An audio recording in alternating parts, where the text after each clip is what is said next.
Vamos entonces hoy a iniciar el tema de funciones secretoras.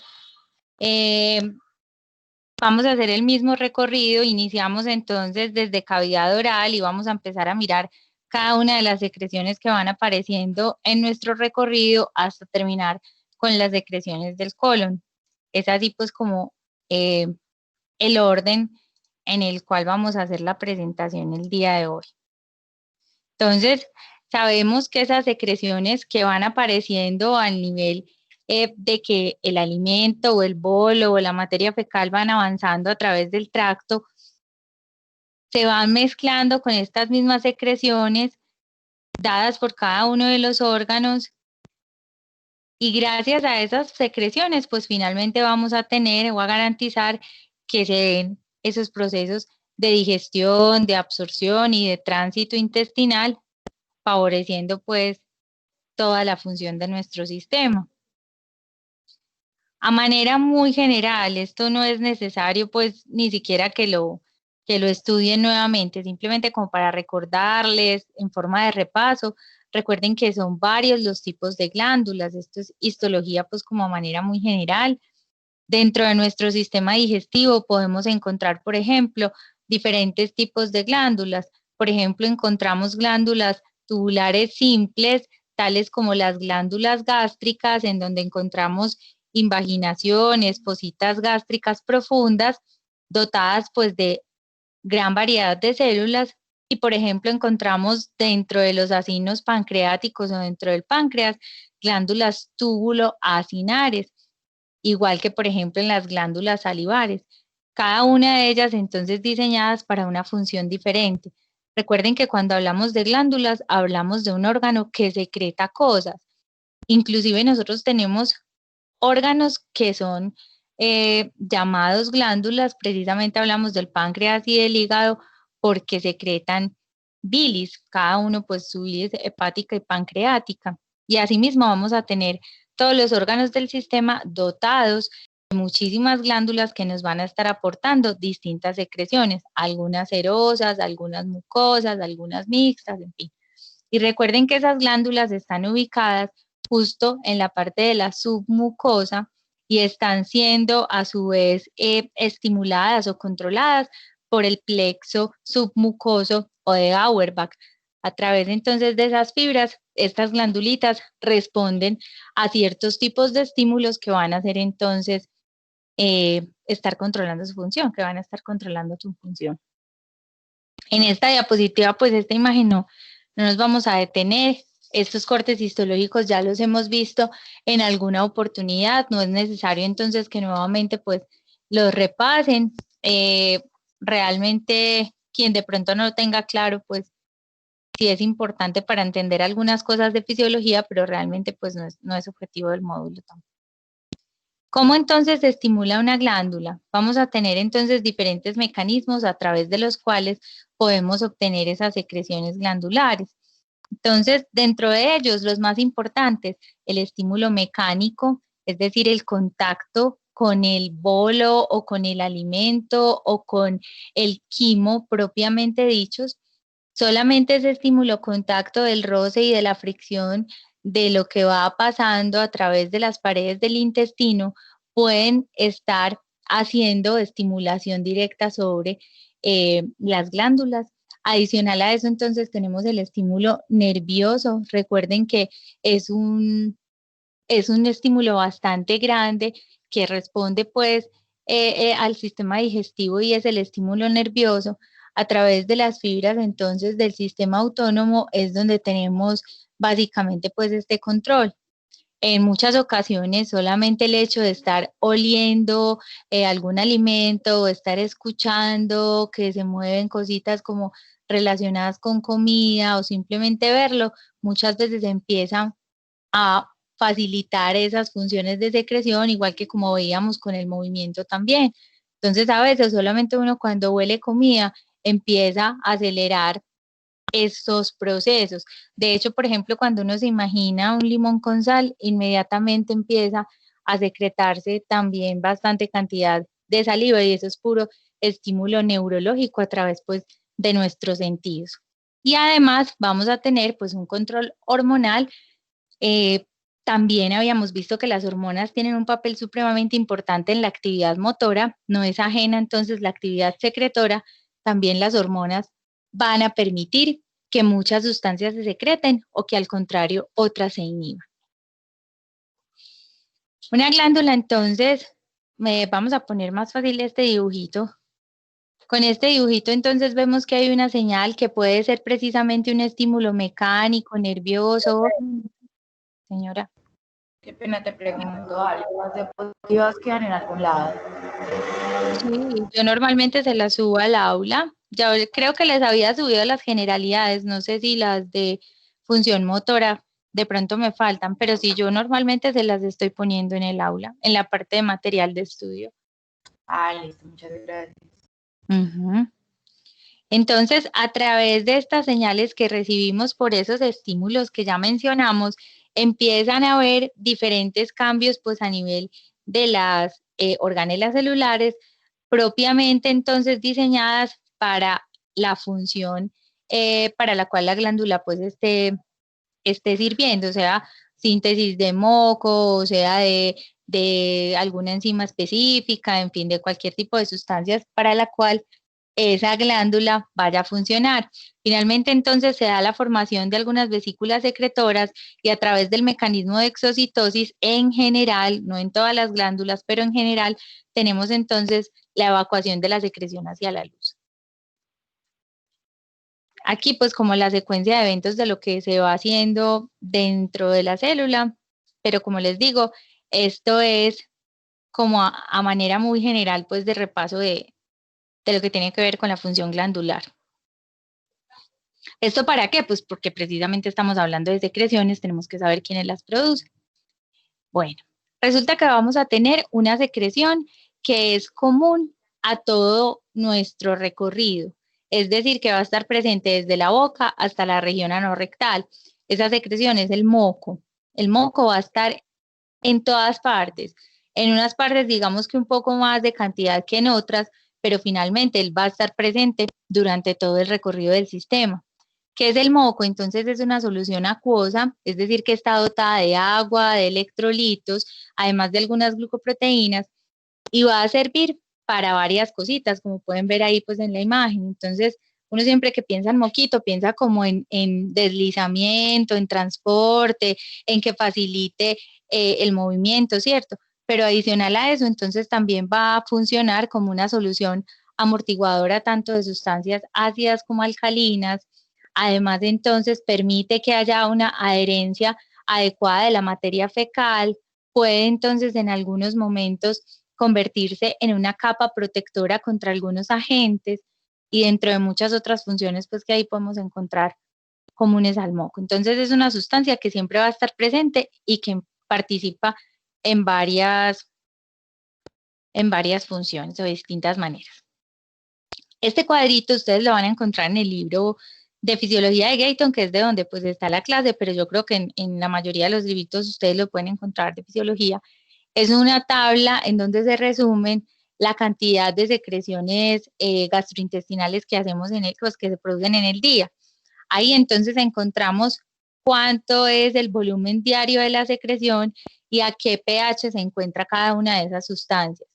Me parece de vital importancia que conozcan muy bien cuáles son las secreciones, cuánto es el valor, cuál es su pH y adicional a eso pueden construirle por aquí al ladito para repasar una otra barrita que diga composición, es decir, qué tiene cada una de las secreciones.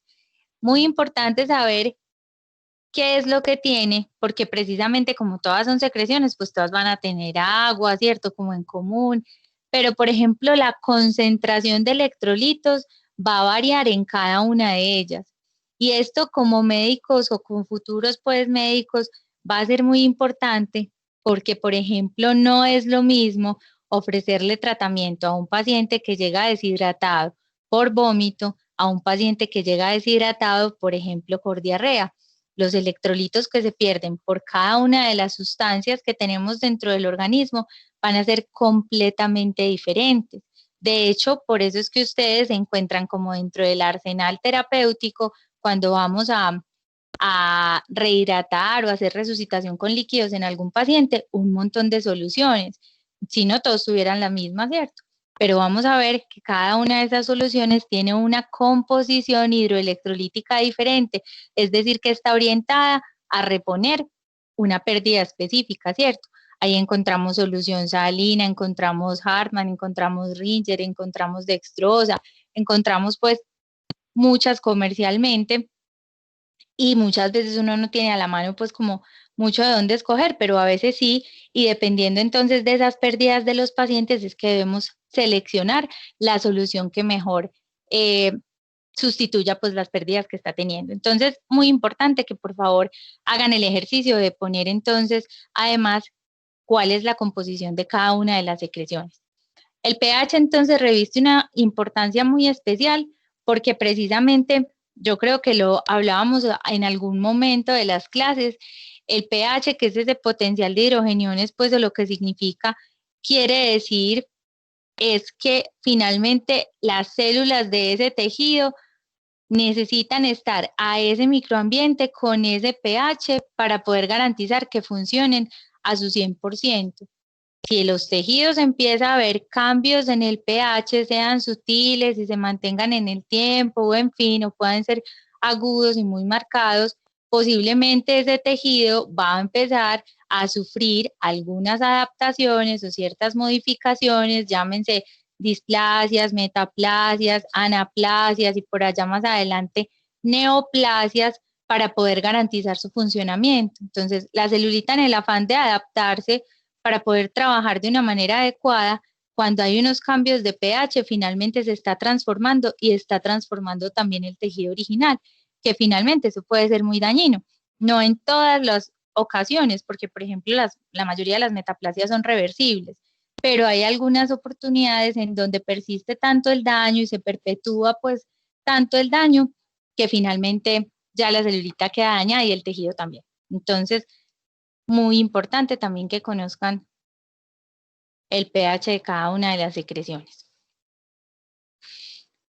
Cuando hablamos, bueno, y ahorita pues que ustedes están viendo también sistema renal, posiblemente van a empezar a hablar de trastornos hidroelectrolíticos, de cuál es la composición pues como de los diferentes líquidos del cuerpo, los compartimientos corporales, en fin, entonces de pronto también aquí pueden encontrar ciertas cositas que sean compatibles y eso les ayuda. Finalmente un paciente no tiene los sistemas aislados, sino que son todos junticos y el mecanismo renal y el mecanismo digestivo son los que más nos permiten hacer regulación de electrolitos corporales.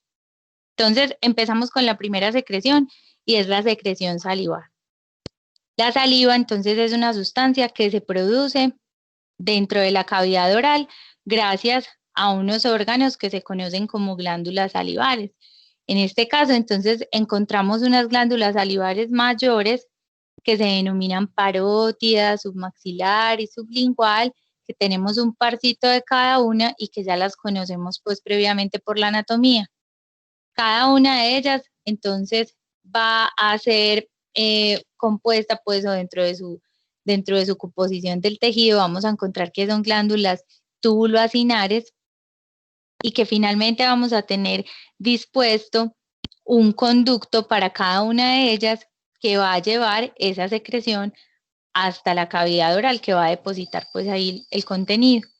Aproximadamente entonces podemos tener en promedio 1 litro de secreción salivar diaria, que puede ir desde 800 hasta 1500 centímetros más o menos, pero que en promedio decimos que es 1 litro aproximadamente.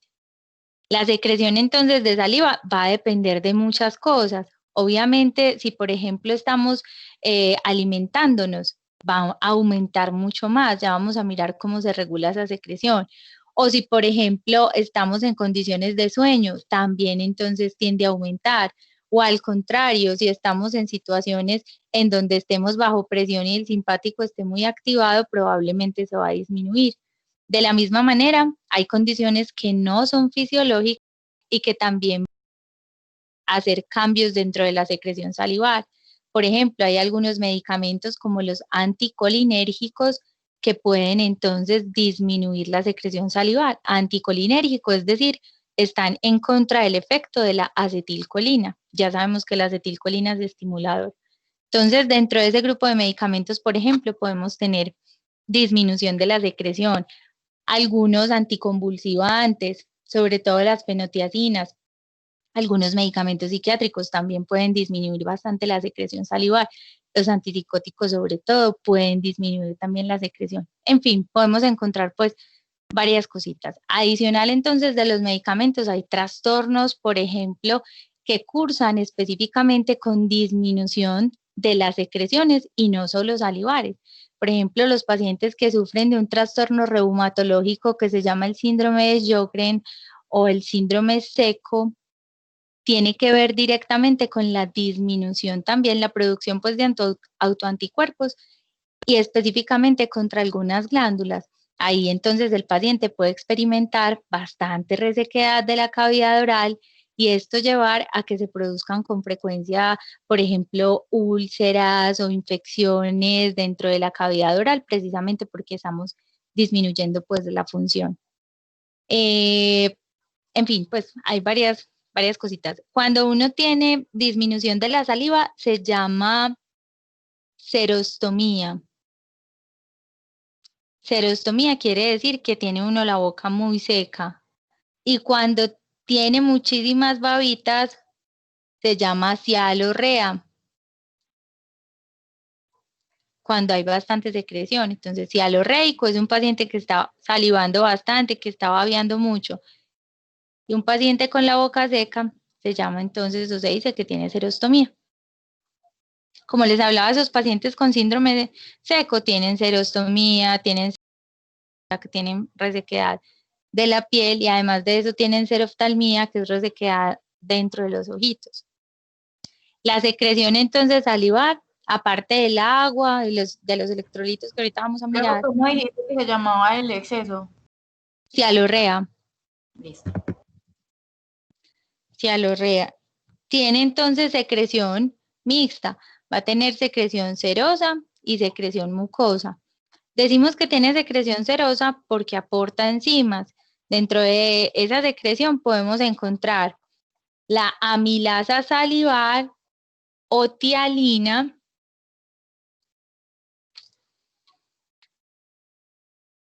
amilasa salivar o tialina, que va a ser una enzima que inicia la degradación de algunos polisacáridos, específicamente pues del almidón, y vamos a encontrar también alguna concentración de lipasa lingual. Digo alguna porque realmente la acción de la lipasa lingual es supremamente mínima, pues comparado con otras enzimas del sistema.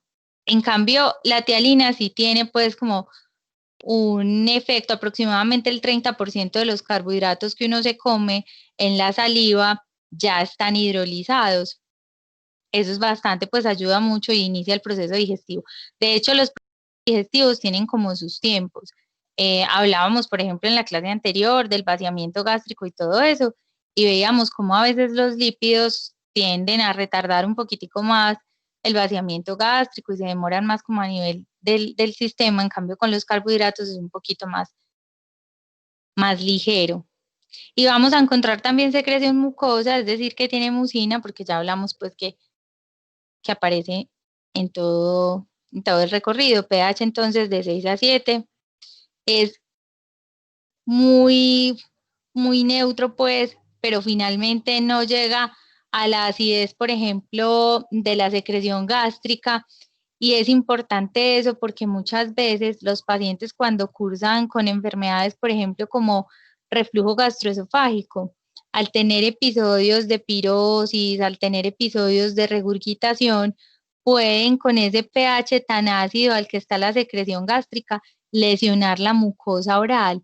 Entonces son pacientes que muchas veces ni siquiera consultan por el dolor abdominal o porque sienten la regurgitación o el ardor, sino que consultan por la aparición de úlceras en la boca a repetición. Entonces, no está de más cuando a ustedes les llega un paciente con llaguitas en la boca y que son muy frecuentes y de difícil curación, indagar por síntomas de reflujo gastroesofágico, por ejemplo. Esto ya lo conocemos, anatomía. ¿Cuáles entonces son los electrolitos que aparecen dentro de la secreción salival? Ahí vamos a tener algunos que también ustedes conocen bastante, el potasio, el sodio, el cloro, vamos a tener bicarbonato, inclusive por ahí hay libros que hablan de que tiene también contenido de ion calcio dentro de su secreción. Me parece interesante mostrarles a ustedes cómo es la comparación o la concentración de esos electrolitos dentro de la saliva comparados, por ejemplo, con la concentración de esos mismos electrolitos dentro del plasma. Si hablamos, por ejemplo, del sodio y del cloro, en la saliva aproximadamente vamos a tener 15 miliequivalentes por litro. Esto quiere decir que está muy por debajo de las concentraciones plasmáticas de estos dos electrolitos. Sabemos entonces que el sodio normalmente en plasma tiene un valor aproximado de como entre 135, 145 más o menos, y el cloro aproximadamente de 105. Entonces miren que la diferencia pues es grande. Si miramos, por ejemplo, al potasio tiene una concentración en saliva de 30 miliequivalentes por litro, es decir, que está muy superior a la concentración que presentamos dentro del plasma, que es aproximadamente entre 3,5 o 5 miliequivalentes aproximadamente. Con el bicarbonato pasa algo similar, el bicarbonato está más concentrado dentro de la secreción salival que dentro de lo que podemos encontrar plasmático, que es más o menos 24, pues como el valor promedio. ¿Cómo se regula entonces la secreción de saliva? Muy importante, a través de los estímulos nerviosos vamos a obtener pues como bastante estimulación. Quiere decir a través del gusto, a través del olfato, a través del oído, porque cuando escuchamos también a veces que abren un paquetico cerquita, también a veces empezamos a reaccionar a ese estímulo. Y de igual manera, pues entonces a través de las fibras del sistema nervioso autónomo es a través de donde más regulación tenemos de la secreción salival. Es decir, aumenta cuando hay secreción de acetilcolina y disminuye entonces cuando hay secreción de adrenalina, noradrenalina por el simpático. Muy parecido y muy similar a todo pues como lo que hemos estudiado. Hay algunas sustancias que son vasodilatadoras. Hola. Hola, ¿alguien me va a hablar? Hay algunas sustancias que son vasodilatadoras, como por ejemplo la adenosina, la bradicinina, que funcionan inclusive como aumentan, pues o funcionan como para aumentar la permeabilidad inclusive de los conductos salivares, y esto entonces aumenta mucho más la secreción de saliva pues en un determinado momento. Inclusive ya sabemos que el simple hecho de estar alimentándose va a aumentar 8 veces el flujo sanguíneo normal a las condiciones de reposo. Esta gráfica ya la habíamos visto, se las mostré en la clase pasada, que es como de la interacción de todos los mecanismos que entonces empiezan a aparecer activados de manera simultánea para poder que hagamos acciones como la masticación, como la deglución y asimismo pues la formación del bolo, la formación del quimo. Esto ya lo habíamos pues previamente visto en la clase anterior. Frente a la secreción esofágica, entonces, pues no hay como mucho que decir porque el esófago, ustedes ya saben que es un órgano diseñado específicamente para transporte, no va a tener secreción serosa, es decir, no vamos a tener aporte enzimático dentro de la secreción esofágica, básicamente va a ser una secreción mucosa, precisamente diseñada sí, o que garantiza pues la función del esófago, que es netamente transportar. Acuérdense que a través de ese peristaltismo esofágico lo que estamos haciendo es tratar entonces de llevar el bolo que recién se ha formado, se ha deglutido y llevarlo hasta el esfínter esofágico inferior, pues hasta el estómago. Entonces ahí la secreción mucosa es de vital importancia, no vamos a tener secreción serosa dentro del contenido esofágico. Hay algo importante. Eso no quiere decir que, por ejemplo, no se sigan dando algunos procesos digestivos mientras que el bolo va pasando por el esófago. Los procesos digestivos sí se siguen dando porque recuerden que se inician dentro de la secreción salivar o con la secreción salivar. Entonces, en la medida en que van pasando, que van atravesando esas enzimas secretadas por la saliva junto con el bolo que acabamos de deglutir, los procesos digestivos sí se van haciendo, pero no es gracias a la secreción esofágica, es gracias a la secreción que viene de la saliva, ¿cierto? Que acabamos de deglutir. Algo importante con la saliva, y se me olvidó pues como recordarles, porque yo sé que ya lo conocen, es el efecto protector tan grande que tienen. Recuerden que entonces encontramos ahí secreción de inmunoglobulina de tipo A, es decir, IgA secretora, y encontramos también lisosimas que finalmente nos van a proteger contra los agentes patógenos que diariamente obtenemos a través de la vía oral.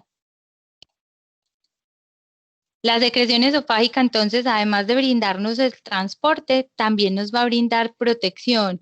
En la parte superior vamos a tener protección específicamente contra el bolo que no está bien formado o que podemos contar a veces con algunas puntas de algunos alimentos que podrían entonces lesionarnos en un momento de una deglución muy rápida, en fin, o por ejemplo cuando accidentalmente tragamos cositas que son puntiagudas, como espinas de pescado, como papitas, pues, o bordes enteros que pueden lesionarnos. Ahí entonces está la secreción mucosa aliviando, pues, como ese tipo de escoriaciones. Y en la parte del tercio inferior esofágico, básicamente esa secreción mucosa nos va a proteger contra los episodios de regurgitación del ácido gástrico que pueda aparecer.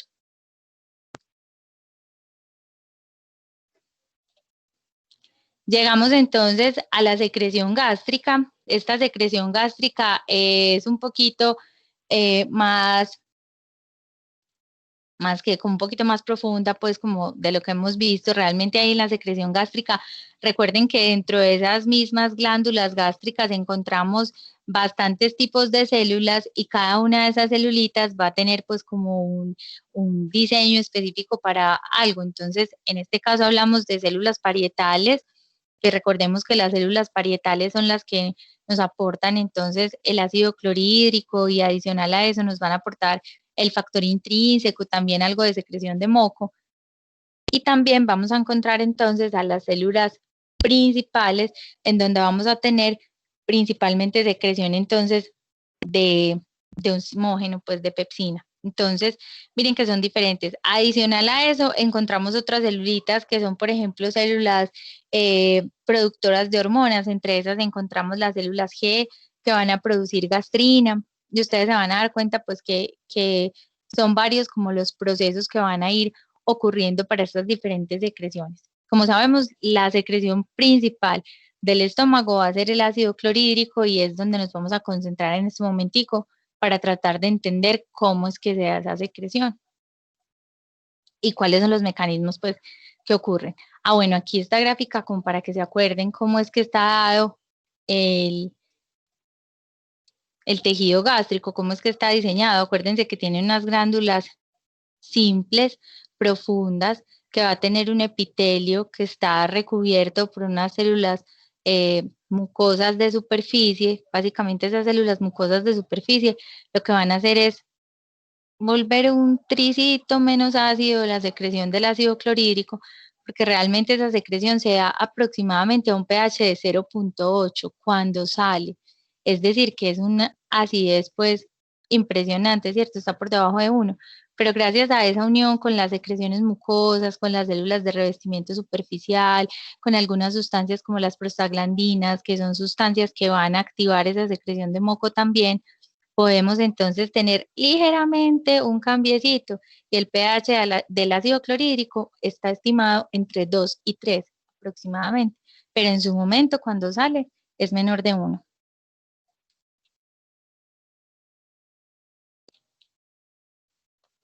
Espérenme, yo muevo acá algo. Bueno, vamos a dejar esto. Voy a hacer acá un dibujito para explicarles un poquito cómo es esa secreción, a pesar de que yo sé pues que en el libro está y que leyendo la pueden entender súper fácil, pero vamos a hacer un pequeño dibujito acá. Entonces, Hablamos de la célula parietal o del escenario de la célula parietal, porque finalmente es dentro de esa celulita que se va a dar la secreción del ácido clorhídrico, ¿cierto? Acá la vamos a pintar, vamos a hacer de cuenta que esta es una celulita parietal. Ella normalmente siempre nos la dibujan con unos canalículos, que son algo más o menos como así parecido. Por acá estaría su nucleíto, bueno, en fin, sus cositas, los canalículos, y acá estaría pues como la luz. Este sería el espacio de la luz gástrica. Y acá a este ladito tendríamos el compartimiento plasmático.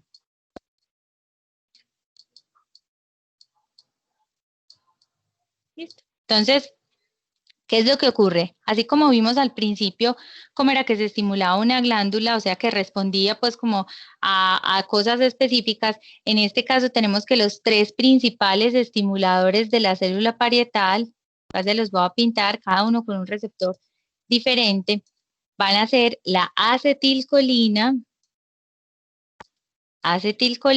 la histamina y la gastrina. Estas tres sustancias se van a comportar como las principales estimuladoras de la célula parietal para producir el ácido clorhídrico. ¿Qué es lo que ocurre? Normalmente dentro del citoplasma de la célula parietal encontramos contenido de agua. Una vez entonces estas sustancias son identificadas por la célula parietal, inducen a hidrólisis.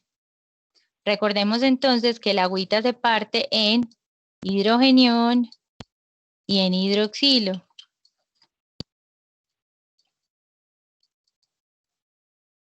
Hidrogenión, hidroxilo. ¿Qué va a pasar? Los hidrogeniones van a buscar salida. Estamos imaginándonos que esta reacción pues de esto de la agüita está dentro de la célula, ¿cierto? Los hidrogeniones van a buscar salida hacia la luz y van a buscar intercambiarse con otro catión, con otro protón. En ese caso, entonces, va a ser el potasio el que se intercambie con el hidrogenión. El potasio va a quedar intracelularmente y el hidrogenión va a salir hacia la luz. Esta bomba es una bomba dependiente de ATP y es la que se denomina la bomba de protones. Es la que permite que salga un protón y que entre un protón. En este caso, entonces, estamos hablando de hidrógeno y potasio. Esta es la bomba de protones. Vamos a dejar ese hidrogenión ahí quietecito en la luz y vamos a ver qué ocurre con el grupo hidroxilo. Entonces, sabemos que dentro del plasma van a estar también diferentes electrolitos, por ejemplo, el sodio, por ejemplo, también vamos a tener potasio, por ejemplo, vamos a encontrar algunos gases, tenemos oxígeno, tenemos CO2.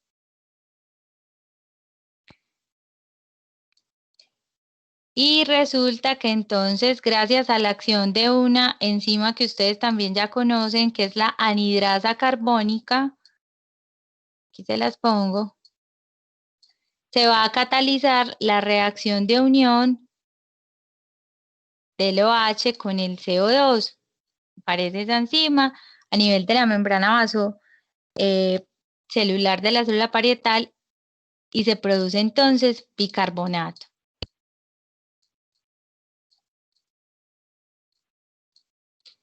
Este bicarbonato entonces va a intercambiarse dentro del espacio pues del capilar con otro anión, que en este caso entonces es el cloro. El cloro es un ion que es como muy agradecido, no, pues mentiras que sí. El cloro, ¿cómo se mueve? Recuerden que el cloro se mueve gracias a gradiente de voltaje o gradiente eléctrico. Entonces él básicamente se va a intercambiar muy fácil, por ejemplo, con otros aniones, no va a necesitar uso de bombas, sino que él se va a mover pues favorablemente a través de ese gradiente de voltaje. Por eso es que es como tan complicado, tan difícil que un paciente clínicamente haga manifestaciones de hipocloremia o de hipercloremia, porque realmente el cloro, como se difunde tan fácil con cualquier electrolito, pues, y a través inclusive arrastrado del sodio, él también se mueve, con el agua también se mueve, como la chica fácil para allí para acá, entonces él puede distribuirse fácilmente y es difícil entonces que uno haga clínicas de alteraciones del cloro, porque realmente él se mueve pues como muy fácil con cualquier otro electrolito. Entonces, esta no es una forma diferente, él también se intercambia entonces con el bicarbonato, se difunde libremente, atraviesa inclusive la membrana de la célula parietal y sale hacia la luz. Y una vez entonces ese cloro sale hacia la luz, pues va a buscar unirse con el hidrogenión o con los grupos pues de hidrogeniones que habían por ahí libres, porque son muchos hidrogeniones y muchos cloros, los que finalmente se van a unir y van a dar entonces la molécula de ácido clorhídrico. ¿Todo esto para qué? Para tratar de explicarles a ustedes que mientras más uno come, más se estimula la gastrina, más se estimula la histamina, más se estimula la acetilcolina, es decir, que más se estimulan las células parietales, más se aumenta la secreción del ácido clorhídrico y más se aumenta la liberación de bicarbonato plasmático, precisamente por todas estas reacciones y de intercambios de iones que aparecen pues dentro de esa formación. A ese nivel elevado de bicarbonato plasmático es lo que nosotros conocemos como marea alcalina, que es pues esa sensación de fatiga, de cansancio y de sueñito que da después de comer, pero es precisamente debido a todo este grupo pues como de reacciones que aparecen. No solamente uno termina obteniendo cloruro, ¿cómo es? Ácido clorhídrico, pues realmente uno puede tener también eh, HNA, cloruro de potasio, pues uno puede encontrar bastantes otros compuestos, entonces cloruro de sodio, libres pues como dentro de la luz. Realmente no es lo único que se produce, pero sí es lo que en este momento pues nos interesa. Y cloruro de potasio, también para que lo pongamos por acá.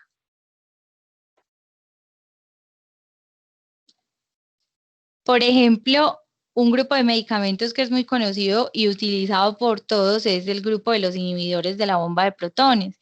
Esos medicamentos entonces actúan directamente bloqueando esta bomba de protones, que fue la que vimos aquí, donde se intercambiaba el hidrógeno con el potasio. A ese grupo de inhibidores de la bomba pertenecen el omeprazol, el lansoprazol, el pantoprazol, el esomeprazol, todos esos que conocemos. Y por ejemplo, en otros medicamentos. Bueno, entonces, ¿qué garantizamos bloqueando esa bomba? Pues que se reduzca un poquito la formación del ácido clorhídrico. Realmente no se bloquean todas las células parietales, solamente como un porcentaje importante. Se dice que ellos alcanzan a reducir aproximadamente 60% de la producción total del ácido clorhídrico, no lo bloquean por completo. Y pues eso alivia mucho los síntomas de los pacientes. Si, por ejemplo, en ese orden de ideas de lo que estamos diciendo, pues, ¿para qué sirve el ácido clorhídrico? ¿Cómo se secreta? En fin, todo eso. Hay un paciente que está tomando, por ejemplo, inhibidores de la bomba. ¿Qué repercusiones puede tener dentro de los procesos digestivos que normalmente se realizan? Pues sabemos que posiblemente se va a aliviar, ¿cierto? Ese paciente se puede aliviar, pero además de eso, al haber disminuido la concentración de ácido clorhídrico, ¿qué otros efectos pueden aparecer de pronto en algunos procesos digestivos de ese paciente? ¿Qué se imaginan ustedes? Esperen, yo me salgo a ver si me escriben.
Muchachos, les acabé de hacer una pregunta y nadie me contestó.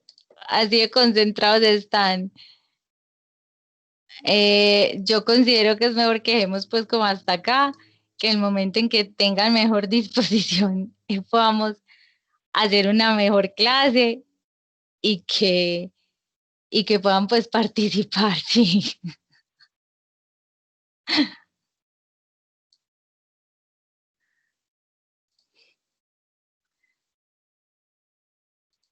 No se les olvide que ahorita tienen clase con la profe María, que tienen clase hasta pues hasta la 1 normalmente, para que no se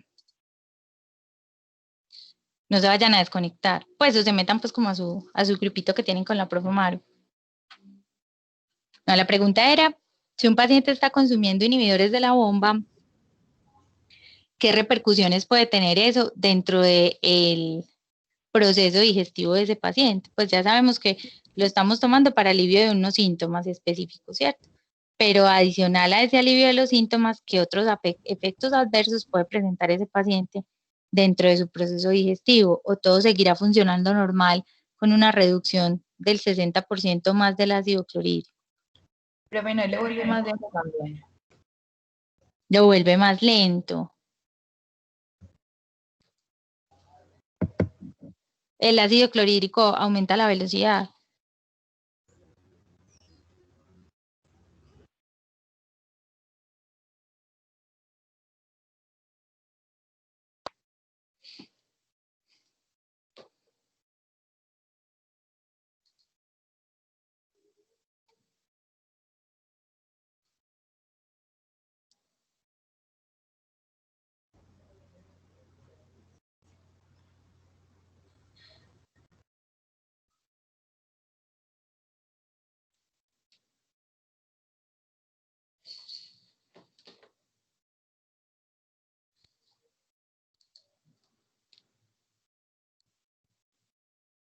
Listo, ahí se las dejo para que la analicen, la piensen, busquen, inclusive pues pueden investigar.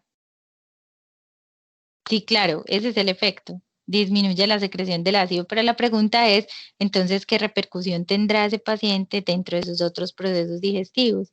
Eso es lo que queremos, disminuir la secreción, claramente.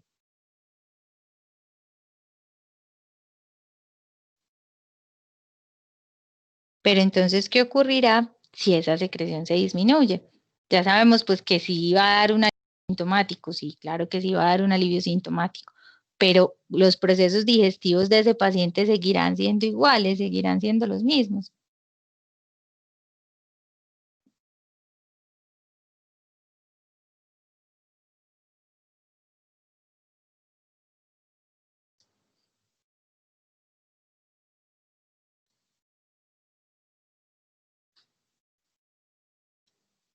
Se vuelve más lento.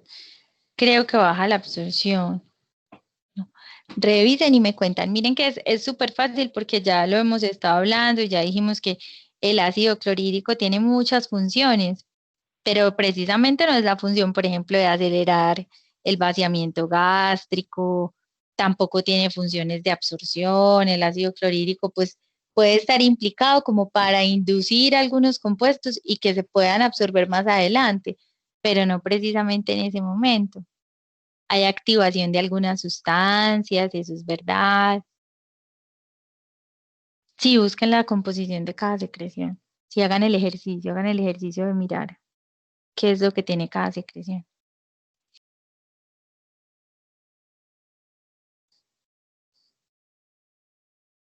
Pues no sé cómo se estará directamente relacionado con la digestión, pero lo hace más susceptible a infecciones. Claro, esa es la primera, ¿cierto? Porque sabemos que una de las principales funciones del ácido clorhídrico es la función protectora.